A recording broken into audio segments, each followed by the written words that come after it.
আমাদের পার্টির চেয়ারম্যান এবং জেনারেল সেক্রেটারি দুজনেরই মতামত নিয়ে আমরা হুমায়ুন কবিরকে সাসপেন্ড করছি। হুমায়ুন কবিরকে আমরা সাসপেন্ড করছি দল থেকে। দলের সাথে তার কোনো সম্পর্ক থাকবে না।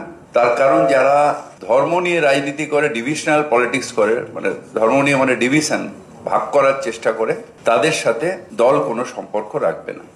দল বিরোধী কাজের অভিযোগে ভরতপুরের বিধায়ক হুমায়ুন কবিরকে সাসপেন্ড করল তৃণমূল। বেলডাঙ্গায় 6 ডিসেম্বর বাবরি মসজিদ তৈরির ঘোষণা করেছিলেন হুমায়ুন কবির।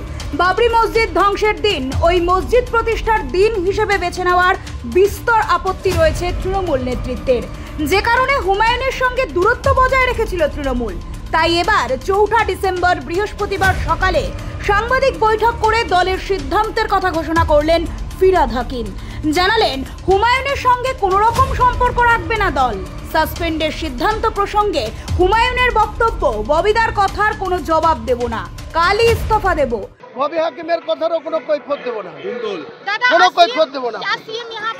नया बार बोलेंगे आप हिंदी में नया पार्टी बनाएंगे। नया पार्टी बन चुका है, 22 तारीख आने दीजिए, नया पार्टी का लॉन्च कर देगी बहरमपुर टेक्सटाइल मोड़ में। किसके कारण वो जो करास निर्णय लिया उनको पूछिए ना, मेरे को कुछ नहीं। लेकिन लड़ाई अब तो बीजेपी और टीएमसी दोनों के साथ, दोनों कोई विरोध करेगी। কোন কারণ ওটা যারা করেছে তাদের জিজ্ঞেস করুন, আমি কি করে বলবো? এত ব্যাখ্যা আমি কি করে বলবো? কিছু বলেছে আপনাকে বহিষ্কার নিয়ে? না না, এটা আপনাদের মাধ্যমে। দল বিরোধী মন্তব্য করে বহুবার বিতর্কে জড়িয়েছেন ভরতপুরের তৃণমূল বিধায়ক হুমায়ুন কবির। তৃণমূলের তরফে তাকে একাধিকবার সতর্কও করা হয়েছিল। সম্প্রতি তার বেলডাঙ্গায় বাবরি মসজিদ তৈরি সংক্রান্ত মন্তব্য নতুন করে বিতর্ক উস্কে দেয়। তার জেরেই এবার কড়া পদক্ষেপের পথে হাঁটল দল। বৃহস্পতিবার সকালে সাংবাদিক বৈঠক করলেন ফিরহাদ হাকিম। সেখানেই হুমায়ুনকে সাসপেন্ডের কথা ঘোষণা করেন তিনি। যদিও দলের সিদ্ধান্তকে গুরুত্ব দিতে নারাজ হুমায়ুন। সাসপেন্ডের সিদ্ধান্তের কথা জানা মাত্রই আগামী 22 ডিসেম্বরই নতুন দল ঘোষণার কথা জানালেন তিনি। 6 ডিসেম্বর বাবরি মসজিদ, আবার একজন বলছেন ওখানে কি মহারাজ আছে, উনি আবার ওখানে বলছেন কোথাও রাম মন্দির তৈরি করবে।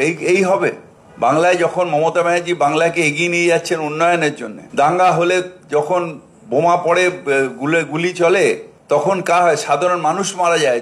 যে বাচ্চাটার লাগে সেটা কি হিন্দু মুসলমান দেখে লাগে? একটা মানুষের বাচ্চার মৃত্যু হয়। সুতরাং এইটা আমরা বাংলায় সহ্য করতে পারি না। এটা আমাদের বাংলার সংস্কৃতির একদম উল্টো। এইটা আমরা করতে পারি না। বিজেপির ডিভিশনাল পলিটিক্স নিশ্চিতভাবে ইউপিতে হচ্ছে। ওখানে কয়েক হাজার লোক মারা গেছে আমাদের গুজরাটে, কিন্তু এখানে আমরা বাংলায় করতে পারি না। এটা তো রবীন্দ্রনাথের বাংলা, কাজী নজরুল ইসলামের বাংলা, বিবেকানন্দের বাংলা, ঠাকুর রামকৃষ্ণের বাংলা। এই বাংলায় আমরা এই পলিটিক্স কেন করব?